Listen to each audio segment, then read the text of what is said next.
తిరుమల శ్రీవారి ఆలయంలో గత 5 సంవత్సరాల్లో భారీ అవినీతి జరిగిందని జనసేన నేతలు ఆరోపించారు. ఈ మేరకు తిరుపతిలోని రీజనల్ విజిలెన్స్ అండ్ ఎన్ఫోర్స్మెంట్ అధికారులకు ఫిర్యాదు చేశారు. జగన్ ముఖ్యమంత్రి అయ్యాక తిరుమలను వ్యాపార కేంద్రంగా మార్చారని జనసేన తిరుపతి నగర ఇన్ఛార్జ్ కిరణ్ రాయల్ విమర్శించారు. శ్రీవాణి ట్రస్ట్ పేరుతో స్కామ్ చేశారని జనసేన నేతలు మండిపడ్డారు.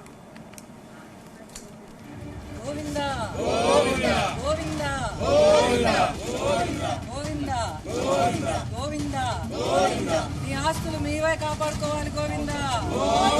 గతంలో చేసిన ఇవన్నీ లాక్కోవాలి. గత ప్రభుత్వం దగ్గర మొత్తం అనా పైసలతో సహా లాగబెట్టాలి గోవిందా గోవిందా గోవిందా.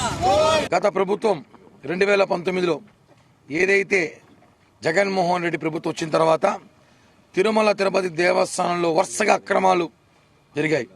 శ్రీవాణి ట్రస్ట్ పేరుతో పెద్ద స్కామ్ చేశారని చెప్పి గతంలో పవన్ కళ్యాణ్ గారు, చంద్రబాబు గారు మాట్లాడారు. పవన్ కళ్యాణ్ గారు ఏకంగా శ్రీవాణి ట్రస్ట్ లో 10,000 రూపాయలు కొట్టేస్తున్నారు, 5,000 మాత్రం రసీదు ఇస్తున్నారంటే ఆ రోజు ఇక్కడున్న ఈఓ ధర్మారెడ్డి, ఇక్కడున్న చైర్మన్ సుబ్బారెడ్డి తూతు మంత్రంగా ఒక శ్వేతపత్రం ఇచ్చి ప్రజల్ని వాళ్ళని అధికార అండలతో మోసం చేశారు. శ్రీవాణి ట్రస్ట్ అంటే ఏంటి? 2019 ముందు శ్రీవాణి ట్రస్టు అమరావతిలో గుళ్ళు నిర్మించడానికి అప్పుడు ప్రభుత్వం దాన్ని ఆమోదిస్తే జగన్మోహన్ రెడ్డి ప్రభుత్వం రాగానే దళిత వాడల్లో శ్రీకృష్ణుని విగ్రహం పెడతాం రాష్ట్ర వ్యాప్తంగా అని చెప్పి 10,500 వసూలు చేసి దాదాపు దళితుల పేరు చెప్పి 100 కోట్లు కాజేశారు. 1,350 కోట్లు స్కామ్ చేశారు. 1,350 కోట్లు 1,000 కోట్లు డిపాజిట్ చేస్తామన్నారు. ఎక్కడ చేశారు ఇంతవరకు చెప్పలేదు. ఏ బ్యాంకులో ఉందో చెప్పలేదు. 350 కోట్లు మరమ్మతులకు ఇచ్చామన్నారు. ఏ ఫౌండేషన్కి ఇచ్చారు, ఏ ఇంజనీర్కి ఇచ్చారు, ఏ గుళ్ళు మార్చారు, ఏ గుళ్ళు పునరావృతం చేశారు, ఏ గుళ్ళు పెయింట్ కొట్టామన్నారు, గుళ్ళు కొట్టి కొత్త గుళ్ళు కట్టామన్నారు. ఇవన్నీ డీటెయిల్స్ కావాలి కదా. ఇంతవరకు ఇవ్వలేదు. ప్రభుత్వం మారిపోయింది. చైర్మన్ వెళ్ళిపోయాడు, ఈఓ వెళ్ళిపోయాడు, అందరూ వెళ్ళిపోయారు.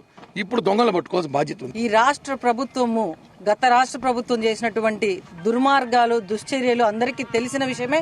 ఇదే సాక్షిగా మేము చెప్పిన విషయం కూడా గతంలో జరిగింది. ఎందుకంటే వెంకటేశ్వర స్వామిని ఇబ్బంది పెట్టిన వాళ్ళు, అక్కడ భక్తుల్ని ఇబ్బంది పెట్టిన వాళ్ళు కాలగర్భంలో కలిసిపోతారు అన్న ఒక ప్రెస్ మీట్ కూడా మేము పెట్టడం జరిగింది.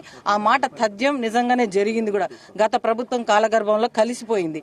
ఇప్పుడున్నటువంటి మా ప్రభుత్వంలో ఖచ్చితంగా ఆ దిశగా మేము ఎవరైతే తప్పులు చేశారో, మామూలుగా ఉన్నటువంటి బ్రేక్ దర్శనాలు, విఐపి బ్రేక్ దర్శనాలు ఎవరు వెళ్లాలన్నా 5కు మించి లేదా 6కు మించి పర్మిషన్ ఇవ్వనటువంటి వ్యక్తులు ఈరోజు వాళ్ళ స్వలాభాల కోసం దేవుణ్ణి కూడా తాకట్టు పెట్టి ఈరోజు చేసినటువంటి కార్యకలాపాలు కూడా అన్ని మేము క్లుప్తంగా ఒకటి ఇక్కడ ఇవ్వడానికి వచ్చాము విజిలెన్స్ లో. ఖచ్చితంగా